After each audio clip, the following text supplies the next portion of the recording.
Assalamualaikum warahmatullahi wabarakatuh. Perkenalkan, nama saya Kamila. Saya di sini akan mempresentasikan salah satu tokoh pemimpin di Indonesia.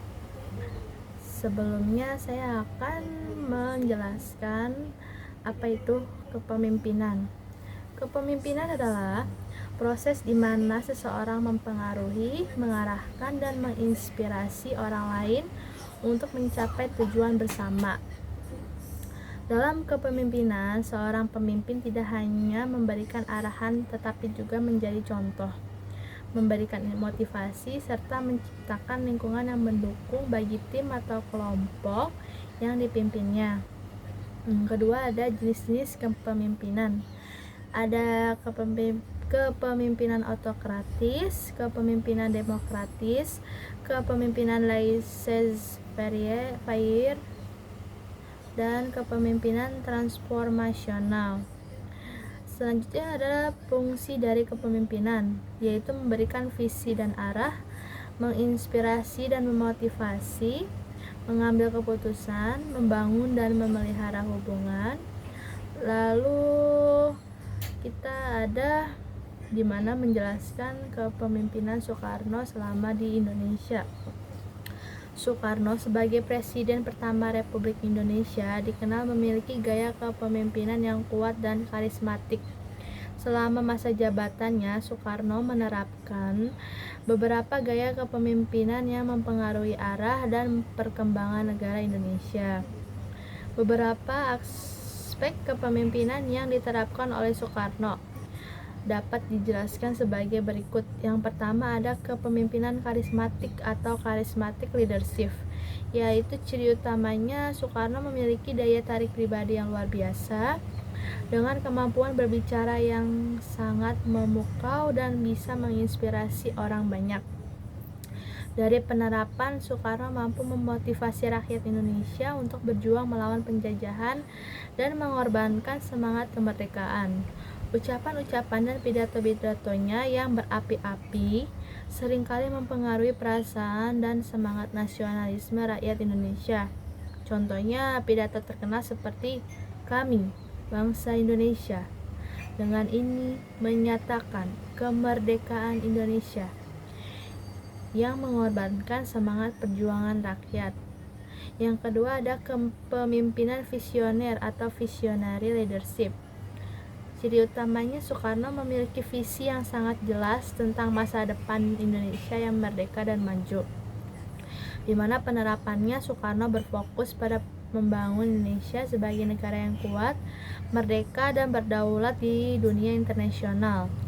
Dia merancang berbagai proyek besar seperti pembangunan ibu kota negara di Jakarta atau Monumen Nasional atau Monas, serta memperjuangkan konsep Nasakom atau nasionalisme, agama, dan komunisme sebagai dasar ideologi politik.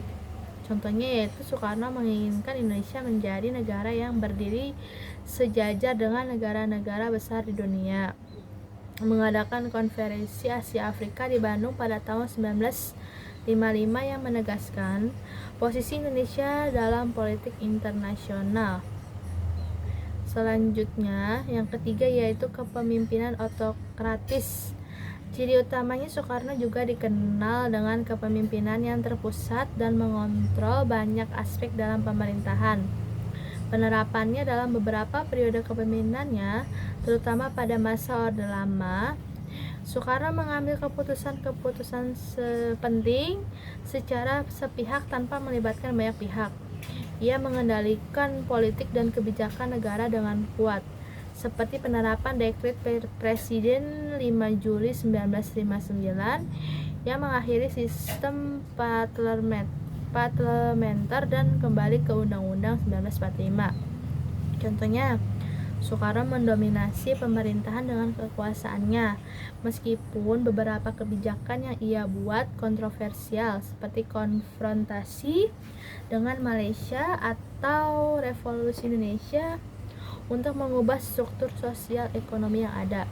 Yang keempat ada kepemimpinan demokratis. Ciri utamanya meskipun sering dikaitkan dengan gaya otokratis, Soekarno juga memperkenalkan beberapa unsur demokrasi dalam kepemimpinannya.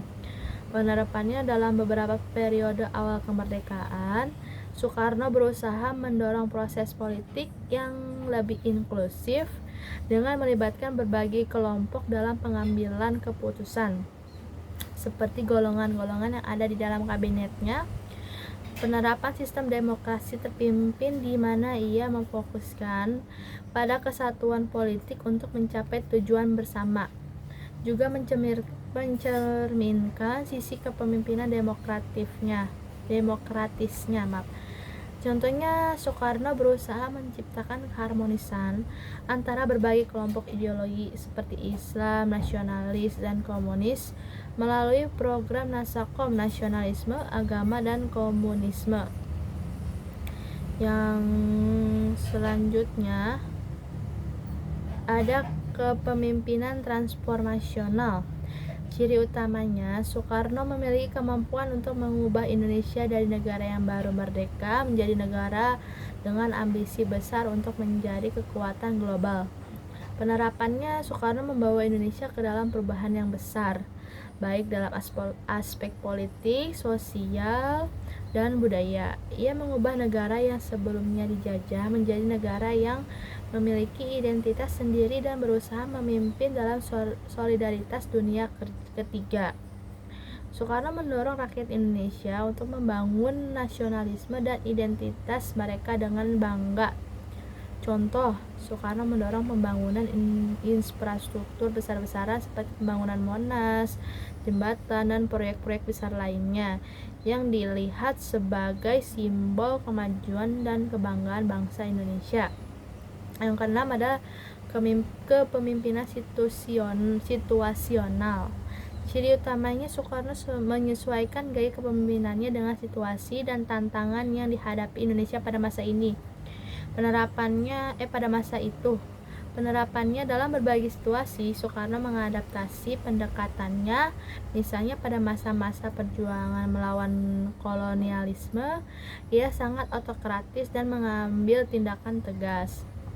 Sementara pada masa tertentu, ia mencoba untuk menciptakan kestabilan melalui sistem kerjasama yang lebih inklusif. Contoh, pada masa awal kemerdekaan, Soekarno bekerja dengan berbagai faksi politik yang berbeda untuk menjaga kesatuan.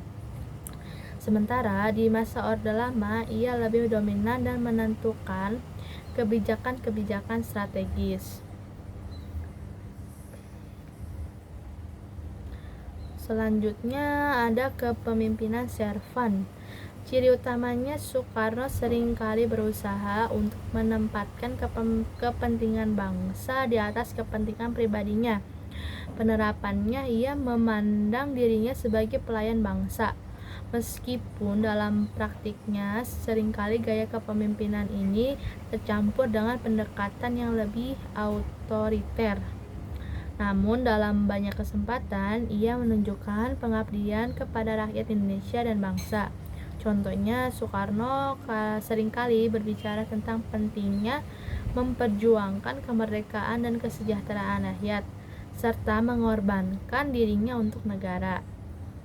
Untuk secara keseluruhan, Soekarno adalah pemimpin yang memiliki berbagai sisi kepemimpinan.